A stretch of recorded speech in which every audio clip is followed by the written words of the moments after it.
Railway batch के एक और शानदार बेहतरीन क्लास में आप सभी का स्वागत है। इस क्लास में हम लोग एवरेज चैप्टर जो हमारा चल रहा है उसका क्वेश्चन नंबर 101 यानी कि 101 क्वेश्चन नंबर से शुरू करने वाले हैं सॉल्व करना। इसके पिछले क्लास तक यानी क्लास नंबर 7 तक आपका क्वेश्चन नंबर 100 तक कंप्लीट हो चुका था। आज हम लोग 101 देखेंगे। पहला सवाल, बहुत ही बेहतरीन तरीके से ये पूरा रेलवे बैच चला आ रहा है और आगे भी चलता रहेगा जब तक आपका सभी रेलवे एग्ज़ाम्स कंप्लीट नहीं हो जाते। तो यहाँ पर ये रेलवे बैच आपका चलता रहेगा, ठीक है। बहुत सारे चैप्टर कंप्लीट भी हो चुके हैं और बहुत सारे चैप्टर भी मतलब बहुत कम ही चैप्टर बचे हैं जिनको हमको कंप्लीट करना है, वो भी जल्दी ही कंप्लीट हो जाएंगे। तो इस रेलवे बैच से आप लोग जुड़े रहिएगा दोस्तों। यहाँ पर पहला सवाल देखिएगा, पूरा वीडियो शुरू से अंत तक देखिएगा, आपको ज़रूर पसंद आएगा।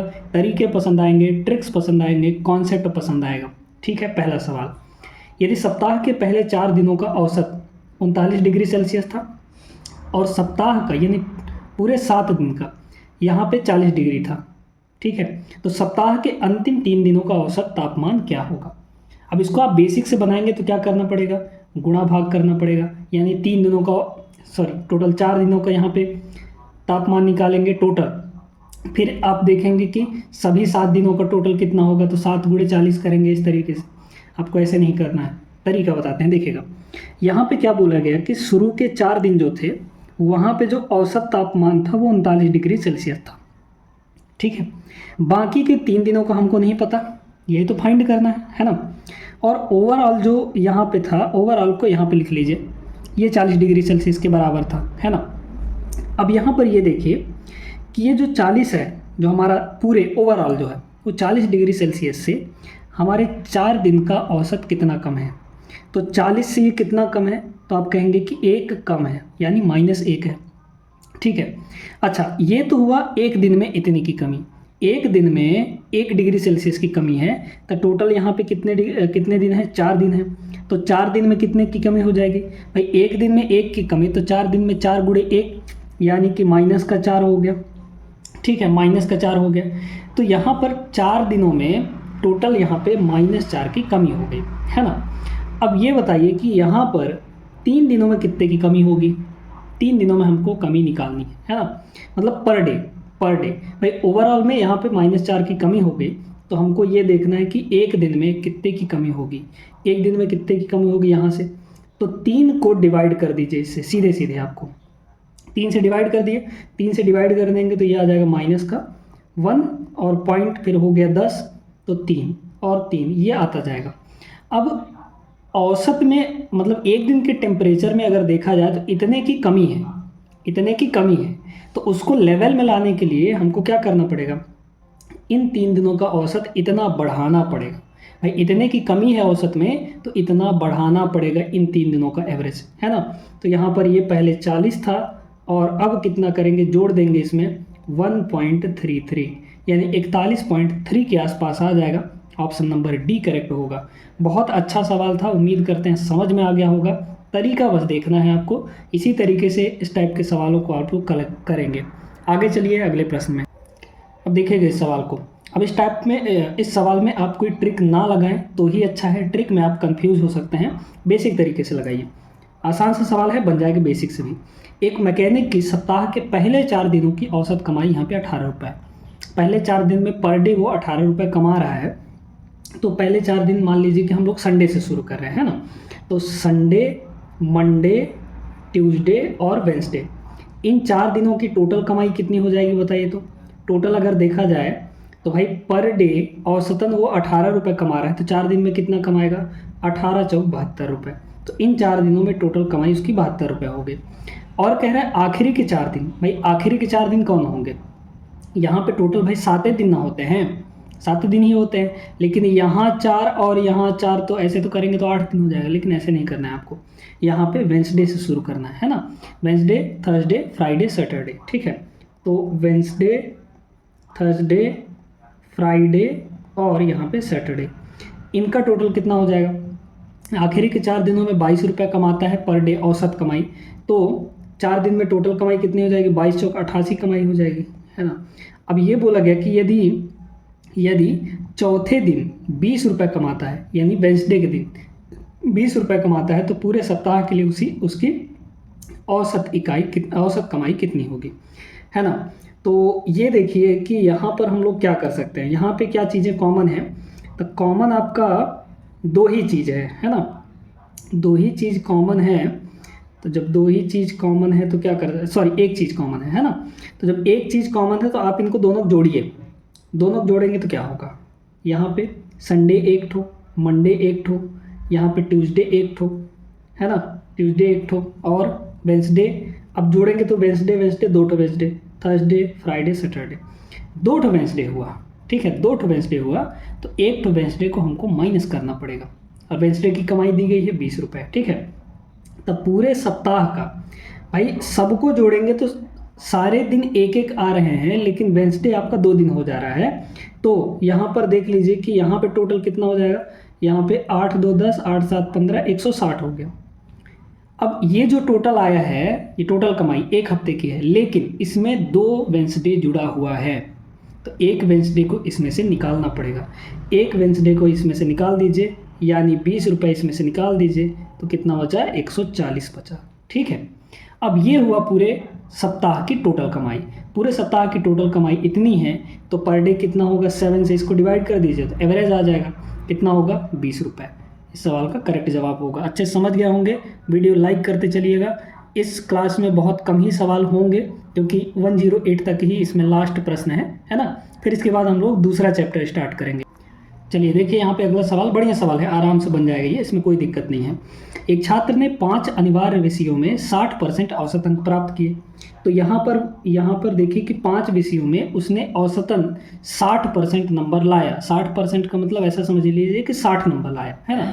टोटल मार्क्स यहाँ पे एक विषय में 100 नंबर का है, तो मान लीजिए कि हर विषय में वो 60 नंबर ला रहा है, ठीक है। 5 विषयों में 60 का औसत रहा।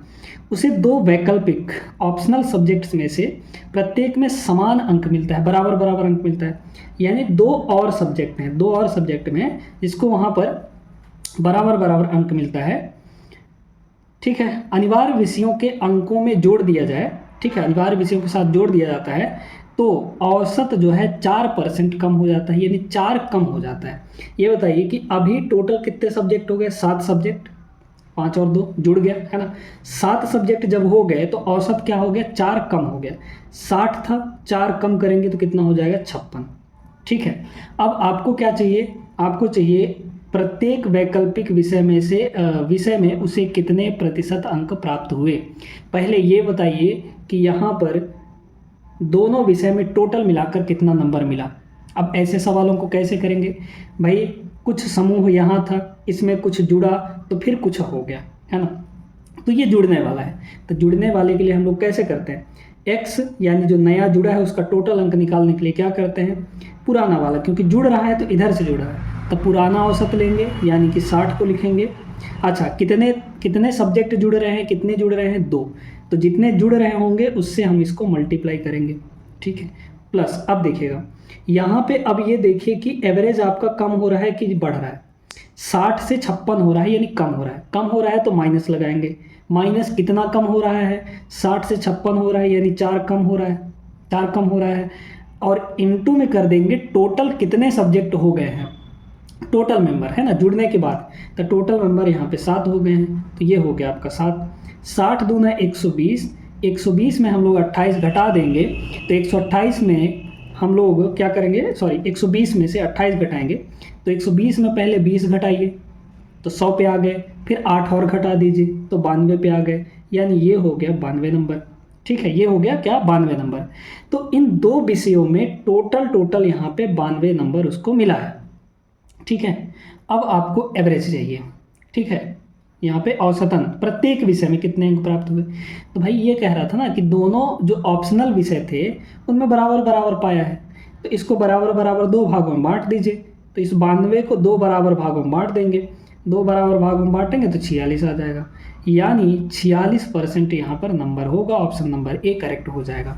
समझ में आ गया होगा सभी को अच्छे से, तरीका बेहतरीन है, इसी बात पे लाइक कर दीजिए।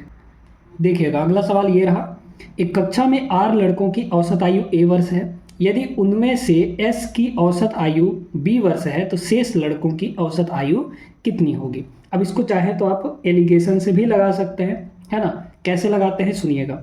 देखिए यहाँ पर टोटल आर लड़कों की औसत आयु ए के बराबर है ना, और उनमें से ही एस की औसत आयु बी है, तो शेष जो लड़के बचे हैं उनकी औसत आयु क्या होगी। मान लीजिए यहाँ पे टोटल लड़के कितने हैं, आर है ना, तो आर में से जो एस लड़के हैं वो यहाँ लिख लीजिए, ठीक है, एस लड़के है ना। तो अब कितने बचे होंगे भाई, टोटल तो आर है, टोटल आर में से एस तो यहाँ हो गए, एस यहाँ हो गए, तो आर माइनस एस लड़के बचे होंगे, तो आर माइनस एस लड़के यहाँ बचे होंगे, ठीक है। अब इनका औसत लिखिए, वो ज़्यादा जरूरी है। एस लड़कों का औसत आयु कितना है, बी के बराबर, तो एस का औसत आयु बी के बराबर है। इनका औसत आयु हमको निकालना है, नहीं पता है भाई, ये शेष लड़के हैं, इनका औसत आयु एक्स मान लीजिए, और ओवरऑल सभी लड़कों का यानी आर सभी लड़कों का औसत आयु ए के बराबर है, तो सभी का औसत आयु हम लोग कहाँ लिखते हैं, बीच में लिखते हैं, तो ये हो जाएगा बीच में, ध्यान देते जाइएगा। अब जो नीचे होता है ये संख्या का अनुपात होता है ना, तो संख्या क्या है, यहाँ पर एस लड़के हैं तो यहाँ पे लिख दीजिए एस, और रेशियो यहाँ पे हो जाएगा क्या, यहाँ पे ये हो जाएगा आर माइनस एस, ठीक है। अब जोड़िए, अब इसको करना कैसे है सुनिएगा, अब सुनते जाइएगा, इसको करना कैसे है। ये जो बीच में है इसकी वैल्यू हम लोग कैसे निकालेंगे, मतलब ए की जो वैल्यू है कैसे होगा, इधर इन दोनों को मल्टीप्लाई, तब बी इंटू एस है ना, यानी एस इंटू बी, एस भी कह सकते हैं।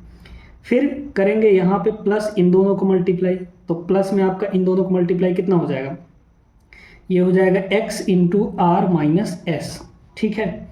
डिवाइड में हम लोग क्या करते हैं, इन दोनों को जोड़ते हैं, तो s को और r माइनस एस को जोड़ेंगे तो s से s खत्म हो जाएगा भाई, क्योंकि एक प्लस में है एक माइनस में, तो खत्म हो गया, प्लस r बचेगा, तो नीचे r हो गया। x की वैल्यू यहाँ से फाइंड करनी है, देखिएगा यहाँ पर ये जो है r इधर आके मल्टीप्लाई होगा तो a इंटू आर हो गया, s भी इधर आके घट जाएगा तो माइनस का s भी हो गया, ठीक है, और x उधर मल्टीप्लाई में है किसके साथ, r माइनस एस के साथ, तो r माइनस एस इधर आके डिवाइड हो जाएगा, r माइनस एस डिवाइड हो गया, उधर सिर्फ आपके पास x बचा, x आपको चाहिए था निकल चुका है, R A minus S B upon S minus R, तो यहाँ पे option number A is the right answer, ठीक है, ए इसका करेक्ट जवाब हो जाएगा। आगे चलिए बढ़ते हैं अगले सवाल पर। देखिएगा दोस्तों अगला सवाल, रीना द्वारा 16 परीक्षणों में प्राप्त औसत अंक यहाँ पे 26 है, श्रेया द्वारा अब तक प्राप्त किए गए औसत अंक 24 हैं, लेकिन उनमें से अब तक केवल 12 परीक्षण ही किए हैं। शेष परीक्षणों में रीना के प्रदर्शन की बराबरी करने के लिए श्रेया को कितने औसत अंक प्राप्त करने होंगे, ठीक है। ध्यान से इस चीज़ को सुनिएगा, यहाँ पे क्या बोला गया कि रीना द्वारा 16 परीक्षणों में औसत अंक कितना मिला, ये रीना की बात कर रहे हैं ना, तो रीना का 16 परीक्षाओं में यहाँ पे औसत अंक टोटल यहाँ पे कितना है, 26 है, ठीक है। तो टोटल कितना आ गया यहाँ पे बताइए, टोटल आ गया 16 गुणे 26 कर देंगे, अभी ऐसे ही रहे, या फिर यहाँ पे मल्टीप्लाई कर दीजिए, तो 16 छक्के 96 का 6 हो गया, बचा 9, 16 दूना 32, 32 और 9 आपका 41 हो जाएगा, ठीक है। अब कह रहा है, अब बारी आती है श्रेया की, ठीक है। श्रेया द्वारा अब तक प्राप्त किए गए औसत अंक यहाँ पे 24 हैं, लेकिन उसने अब तक केवल 12 परीक्षण ही किए हैं, यानी 12 परीक्षा ही दी है उसने, तो अभी तक उसका औसत अंक कितना रहा है, 24। ये बताइए कि यहाँ पर 12 परीक्षण किए और औसत कितना है, यहाँ पे 24 है, मतलब हर एक परीक्षण में 24 अंक औसत अंक पा रही है, तो अभी तक टोटल उसका कितना अंक हो गया होगा, गुणा कर दीजिए, है ना, तो 12 बार हमें 144, 144 का डबल 288, मतलब अभी 288 नंबर वो पा गई है। शेष परीक्षण मतलब टोटल यहाँ पे 16 परीक्षण होना है, अभी तक सिर्फ 12 परीक्षण हुआ है ना। इस 4 परीक्षण में जो शेष बचे हुए हैं, क्योंकि 12 हो चुका है, 16 करना है, तो 4 ही परीक्षण बचे। इस 4 परीक्षण में क्या बोला गया, रीना के प्रदर्शन की बराबरी करने के लिए श्रेया को कितने औसत अंक प्राप्त करने चाहिए, है ना। ये बताइए दोस्तों कि रीना की बराबरी करने के लिए इसको और कितने नंबर चाहिए, तो यहाँ पर 416 में इसको घटा दीजिए, तो 16 में से 8 गया, ये हो गया 8, 10 में से 8 गया, ये हो गया 2, और 3 में से 2 गया, ये हो गया 1, मतलब 128 नंबर। इन चार परीक्षणों में टोटल उसको 128 नंबर और चाहिए, तब वो रीना की बराबरी कर पाएगी श्रेया, है ना। तो औसत कितना हो जाएगा भाई, टोटल चारों में 128, तो एक में कितना 1 में कितना, 4 से डिवाइड कर दीजिए, 4 तियाँ 12, 4 दूना 8, यानी औसतन उसको 32 नंबर लाना पड़ेगा, तब जाके वो रीना की बराबरी कर पाएगी। Option A is the right answer. Simple सा सवाल था, बढ़िया सवाल था, है ना। आगे चलिए, इस सवाल को देखिए, सेम टाइप का सवाल है। रघुवीर द्वारा 12 परीक्षणों का औसत 25 है। रुमेला का औसत अंक अब तक 23 है, लेकिन उसने केवल 8 परीक्षणों में भाग लिया है। रघुवीर के औसत की बराबरी करने के लिए रुमेला को 4 परीक्षणों में कितने अंक प्राप्त करने होंगे। सेम टाइप का सवाल है, आप लोग कर लेंगे और इसका आंसर आपको कमेंट बॉक्स में देना है, ठीक है। सॉल्व करके, है ना, नहीं समझ में आया है तो पिछला प्रश्न एक बार और देख लीजिए बैक करके, है ना, और फिर इसको करिएगा, ठीक है। हम लोग चलते हैं अगले प्रश्न में। देखिए, ये रहा बढ़िया सवाल। पहले 5 महीनों के लिए एक परिवार का औसत मासिक खर्च 2580 रुपये है और अगले 7 महीनों के लिए इतना है। यदि परिवार पूरे वर्ष के दौरान इतने वर्ष 2400 यहाँ पे 70 रुपये बचाता है, तो वर्ष के दौरान परिवार का औसत मासिक वेतन कितना होगा, है ना। यहाँ पर देखिएगा, बहुत बढ़िया सवाल है, इसमें खर्च, बचत, वेतन ये सब आ गया है ना। देखिए दोस्तों, यहाँ पे क्या बोला गया कि पहले 5 महीने में जो खर्च है वो हर महीने 2580 रुपये हो रहा है। तो 5 महीनों में टोटल खर्च कितना हो जाएगा, 5 गुणे 2580, है ना, 5 गुणे 2580, तो निकाल लीजिए, 5 से इसको गुणा कर दीजिए, है ना। 5 से गुणा करेंगे तो ये हो जाएगा 0, 5 अट्ठे 40 और 4 बचा, 5 पचम 25, 4 29, है ना, 2 बचा, 5 दूना 10, 10 दो 12। 5 महीने में इतना रुपए खर्च हुआ। अगले 7 महीने में जो खर्च हो रहा है ना, अगले 7 महीने का खर्चा निकाल लीजिए। हर महीने 3000, यहाँ पे 3050 रुपये का यहाँ पे खर्चा हो रहा है, ठीक है। यहाँ पे कुछ गड़बड़ हो रहा है क्या, एक सेकंड, 5 अट्ठे 40 का ये हो गया 4, फिर 5 पचम 25, 25 4 29 और 5 दूना 10, 2 12, सही है, ठीक है, 12900, ठीक है। इधर देख लीजिए तो ये कितना हो जाएगा, वो 0, 7 पंजे 35, है ना, और 7 त्रिक 21, मतलब इतना हो गया। अब देख लीजिए टोटल 12 महीने में कितना खर्च हुआ, है ना, तो ये हो जाएगा 0। भाई पहले 5 महीने में इतना खर्च, अगले 7 महीने में इतना खर्च, टोटल खर्च निकाल लीजिए। ये हो गया 5, ये हो गया 9 3 12 और 4, है ना, और ये 3। 12 महीनों में टोटल इतना खर्च हुआ। अच्छा, खर्च तो इतना हुआ, पूरे वर्ष में बचाया कितना, 2470 रुपये। तो आपको पूछा गया है कि वर्ष के दौरान परिवार का औसत मासिक वेतन कितना होगा, है ना। तो पहले टोटल वेतन निकालिए 12 महीने का। भाई इसने खर्च इतना किया और बचाया कितना था, बचाया था यहाँ पे 2470 रुपये, है ना, 2470 रुपये बचाया था। जोड़ दीजिए तो ये इनकम आ जाएगा, है ना। तो ये हो गया 7 5 12, 4 2 6 1 7, 4 2 6 और ये हो जाएगा 3। ये पूरे महीने का इनकम है ना, टोटल 12 महीने का। 12 महीने का इनकम जो इतना है, तो मासिक वेतन कितना होगा औसतन, इसको बस 12 से डिवाइड कर दीजिए, है ना। तो कितना हो जाएगा, 12 3 36, फिर उतर आया 7, तो आएगा 0, है ना। फिर इसके बाद 0 आ गया, है ना, उसके बाद 72, तो 12 6 72 और ये हो जाएगा 30 60 इस सवाल का करेक्ट जवाब होगा। एक सवाल इसमें और बचा है, उसको भी हम लोग बड़े शिद्दत से कर लेते हैं। देखिएगा, लास्ट सवाल बहुत ही बेहतरीन सवाल है ये। करिश्मा पिछले 3 वर्षों से प्रत्येक वर्ष किसी वस्तु की खरीद पर 5400 रुपये खर्च कर रही है। हालांकि इस वस्तु की प्रति इकाई के मूल्य में प्रति वर्ष उतार चढ़ाव हुआ है, तो प्रति इकाई मूल्य पहले वर्ष जो था वो 9 रुपये, दूसरे वर्ष 24 रुपये और तीसरे वर्ष 14.40 रुपये रहा है। 3 वर्षों के दौरान करिश्मा द्वारा इस वस्तु के लिए भुगतान किया गया प्रति इकाई औसत मूल्य क्या होगा। यानी एक वस्तु के लिए उसने कितना रुपए औसतन दिया, है ना, 3 वर्षों में। ये बताइए कि पहले वर्ष उसने कितना सामान खरीदा, 5400 रुपये खर्च किया, है ना, 3 वर्ष की बात हो रही, 5400 रुपये खर्च किया, 5400 रुपये उस वस्तु को खरीदने में खर्च कर रही है। लेकिन पहले वर्ष जो मूल्य था वो 9 रुपये था, है ना। तो 9 रुपये के हिसाब से 5400 रुपये खर्च किया, तो यानी इतना यहाँ पे उसका सामान मिल जाएगा, इतना सामान उसको मिलेगा। फिर देखिए, है ना, तो पहले वर्ष इतना सामान उसको मिलेगा, मतलब 9 छक्के 54 600 रुपये, ठीक है। प्लस यहाँ पर देखिए और आगे दूसरे वर्ष औसतन वो 5400 रुपये ही खर्च कर रही है ना, हर साल। औसतन का मतलब यही होता है कि हर साल इतने इतने रुपए खर्च हो रहा है। लेकिन दूसरे वर्ष जो है वो उस वस्तु का मूल्य बढ़ गया। बढ़ कितना गया यहाँ पे? 2400 रुपये हो गए। तो 24 रुपये हो गए। 24 से डिवाइड कर दीजिए, यानी कि दूसरे वर्ष उसको कितना सामान मिल पाएगा। यहाँ पर देख सकते हैं, अगर हम लोग काटें तो पहले तो 6 से काट दीजिए, है ना। 6 से काटेंगे तो कितना हो जाएगा, या फिर 4 से काट दीजिए, क्या दिक्कत है। 4 से, या फिर हाँ चलिए 4 से काट देते हैं। तो 4 से काटेंगे तो ये हो जाएगा 6, है ना। 4 से इसको काटेंगे, या फिर 6 से काटिए, 6 से ज़्यादा आसान रहेगा। 6 से काटेंगे तो ये कितना हो जाएगा, ये हो जाएगा 4, और 6 से इसको काटेंगे तो 6 नहीं हो 54, है ना। 900, 900/4, 900/4 कितना होगा भाई? 900 का आधा 450, 450 का आधा फिर कर दीजिए, यानी 225।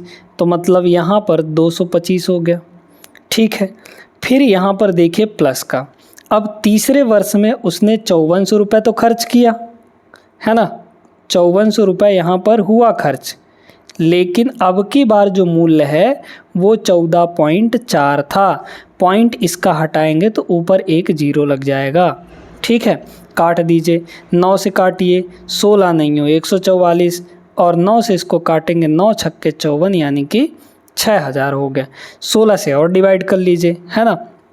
या फिर नहीं कट रहा है तो अभी बस ऐसे ही रहने दीजिए इसको, ठीक है। या फिर काट लेते हैं, क्या दिक्कत है। 16 से काटिए इसको, है ना। तो 16 × 48, है ना। 16 × ये हो जाएगा 48। फिर आपका कितना बचा? इससे अच्छा है कि और छोटा कर लें, है ना। 4 से 2 बार काट लेते हैं। 4 से इसको काटेंगे तो कितना हो जाएगा? 15 चौके 60, है ना। 15 चौके 60, 15 चौके 60, ठीक है। 00 1500, है ना। तो ये 4 हो गया। अब 1500 को 4 से और डिवाइड कर दीजिए। तो 1500 को 4 से डिवाइड करना मतलब 750 का आधा करना फिर से, है ना। तो 750 का आधा कितना आ जाएगा? 375 आ जाएगा। क्लियर है।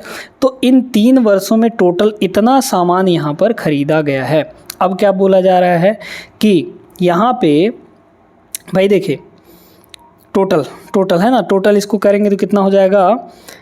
75 और 2500 हुआ, ठीक है। 200 और 300 आपका 500 हुआ, 500 और 100 600 हो गया, 600 और 600 1200 हो गया। सीधे सीधे ये 1200, टोटल 1200 सामान यहाँ पर खरीदा गया है। अब क्या बोला गया कि 3 वर्षों के दौरान करिश्मा द्वारा इस वस्तु के लिए भुगतान किया गया प्रति इकाई औसत मूल्य क्या रहा। ये बताइए कि उसने 3 साल में टोटल कितना खर्च किया। बताइए तो यहाँ पर टोटल कितना खर्च हुआ होगा 3 साल में। भाई 1 साल में यहाँ पर 5400 रुपये खर्च हो रहा है, ठीक है।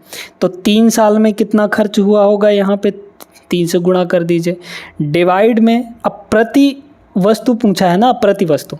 तो टोटल 3 साल में इतना खर्च हुआ, और 3 साल के अंदर उसने वस्तु कितना खरीदा, यहाँ पे 1200। तो 12 से इसको हम लोग डिवाइड कर देंगे 1200 से, है ना। 2 जीरो से आपका 2 जीरो कट जाएगा, 3 से ये 4 बार में कट जाएगा, 4 से इसको काट दीजिए, यानी 27 दूना 54, 27 का आधा।